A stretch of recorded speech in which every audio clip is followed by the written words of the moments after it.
रामचरितम, जिसके लेखक हैं महाकवि भवभूति और इसकी विधा है नाटक और यह 7 अंकों का है। इसका प्रधान रस है करुण। इसकी उपजीव्यता का श्रेय वाल्मीकि रामायण उत्तरकांड को दिया जाता है और पद्म पुराण पाताल खंड को।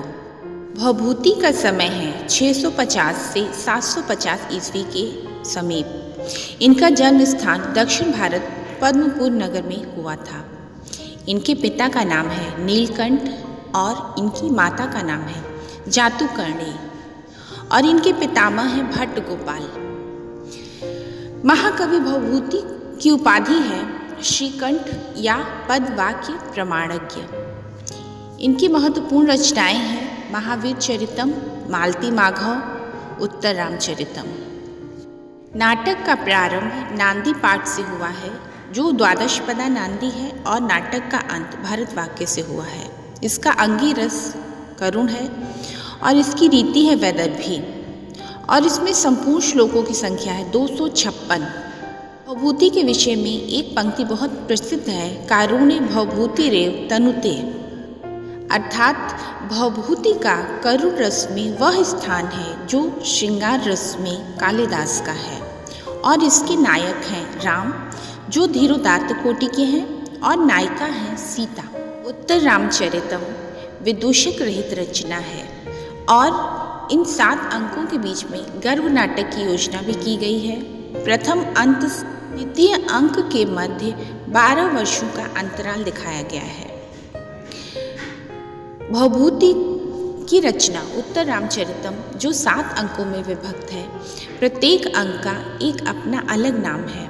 प्रथम अंक का नाम है चित्रदर्शन, द्वितीय अंक का नाम है पंचवटी प्रवेश, तृतीय अंक का नाम है छाया, चतुर्थ अंक का नाम है कौशल्याजनक योग, पंचम अंक का नाम है कुमार विक्रम, षष्ठम अंक का नाम है कुमार प्रत्याभिज्ञानम और सप्तम अंक का नाम है सम्मेलनम। जैसा कि हम लोग जानते हैं, उत्तर रामचरितम की कथा इतिहास प्रसिद्ध है जो 7 अंकों में विभक्त है। यहाँ हम प्रथम अंक की घटना के विषय में बात करेंगे। उत्तर रामचरितम के प्रथम अंक की घटनाओं का 7वें अंक तक की घटनाओं से संबंध है, अतः यह अंक कथा वस्तु की दृष्टि से बहुत महत्वपूर्ण है। नांदी पाठ तथा कवि परिचय तथा प्रस्तावना में ही यह बता दिया जाता है कि राज्याभिषेक के समय आए हुए अतिथियों को राम ने विदा कर दिया है। यहाँ पर सीता के विषय में अपवाद का कुछ संकेत भी दिखाया गया है। वशिष्ठ के संरक्षण में राम की माताएं अरुंधति के साथ श्रृंग ऋषि के 12 वार्षिक यज्ञ में सम्मिलित होने आती हैं। जनक की विदाई पर दुखित सीता को सांत्वना देने के लिए राम वासगृह में प्रवेश करते हैं। इसके पश्चात मुख्य नाटक का आरंभ होता है। राम रंगमंच पर सीता को सांत्वना देते हुए दिखाए जाते हैं। तब श्रृंग ऋषि के आश्रम से वशिष्ठ इत्यादि संदेश लेकर अष्टावक्र आते हैं। शांता ने गर्भवती सीता के दोहदों को पूरा करने के लिए और वशिष्ठ ने प्रजानुरंजन में लगे रहने के लिए राम को संदेश भेजा है। राम दोनों संदेशों को शिरोधार्य करते हैं। प्रजानुरंजन में निमित्त वे सीता तक को त्यागने का वचन देते हैं, जिससे सीता के भावी निर्वासन का संदेश मिलता है। कुछ काल के पश्चात लक्ष्मण आते हैं और सीता तथा राम को चित्रकार द्वारा अभिलिखित रामचरित को दिखाने के लिए आलेख्य विधि में ले जाते हैं। आलेख्य दर्शन सीता निर्वसन में और बाद में 6ठे अंक के कुमार प्रत्याभिज्ञान में विशेष महत्व रखता है। चित्र दर्शन से ही सीता को वन विहार तथा भागीरथी दर्शन का इच्छा उत्पन्न होता है और राम इसे पूरा करने के लिए लक्ष्मण को रथ लाने की आज्ञा देते हैं। चित्र दर्शन के समय ही राम सीता की भावी संतान को जृंभकास्त्र स्वतः प्रकाशित होने का वरदान देते हैं, जो छठे अंक में कुमार प्रत्यभिज्ञान के लिए महत्वपूर्ण भूमिका तैयार करता है। इसी बीच में दुर्मुख नामक दूत राम को सीता विषयक लोकापवाद की सूचना देता है।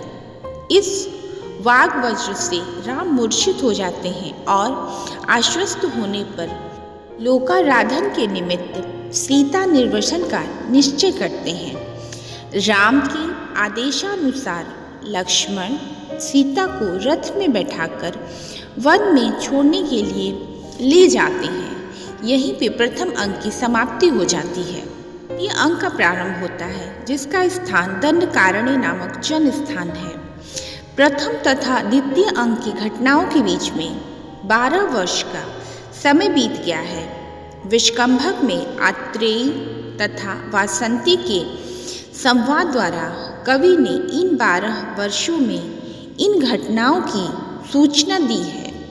किसी देवता विशेष ने स्तन त्यागी अवस्था वाले कुश तथा लव नामक 2 शिशुओं को लाकर महर्षि वाल्मीकि को अर्पित किया है और वाल्मीकि ने उनका धातृकर्म स्वतः स्वीकार कर उनके क्षत्रियोचित संस्कार करके उन्हें चारों विद्याओं का उपदेश दिया।